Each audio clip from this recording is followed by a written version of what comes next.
ഈ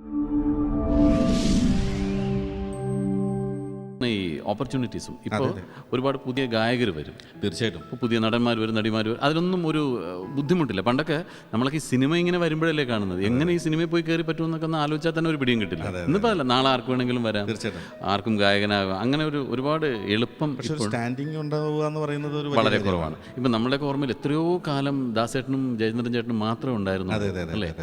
അങ്ങനെ ഒരുപാട് കാലം ദാസേട്ടനും ജയേട്ടനും മാത്രമുള്ള ഒരു സമയത്താണ് വളരെ വ്യത്യസ്തമായിട്ട് ശബ്ദവുമായിട്ട് ഒരു ഗായകൻ കടന്നു വന്നത്.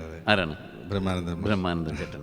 അതെ, ബ്രഹ്മാനന്ദൻ്റെ പാട്ടുകൾ സാധിക്കുന്നത് നല്ല എനിക്ക് സത്യം പറഞ്ഞാൽ എനിക്ക് ഭയങ്കര ഇഷ്ടമാണ് അദ്ദേഹത്തിൻ്റെ. അദ്ദേഹം പാടിയിട്ടുള്ള പല പാട്ടുകളും വളരെ രസകരമായുള്ള പാട്ടും വളരെ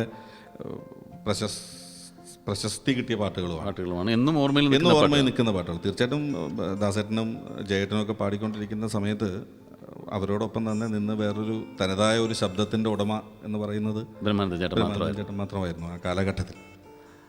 അത് ഇന്നും നമ്മളോടൊപ്പം ഇല്ല. നമുക്ക് അദ്ദേഹത്തിന് ഡെഡിക്കേറ്റ് ചെയ്തുകൊണ്ട് അദ്ദേഹത്തിൻ്റെ ഒരു ഗാനം ആലപിക്കാം. തീർച്ചയായിട്ടും ഞാൻ ശ്രമിക്കും. മാനത്തെ കായലിൽ മണപ്പുറത്തിന്നൊരു താമര കളിത്തോണി വന്നെടുത്തു താമര കളിത്തോണി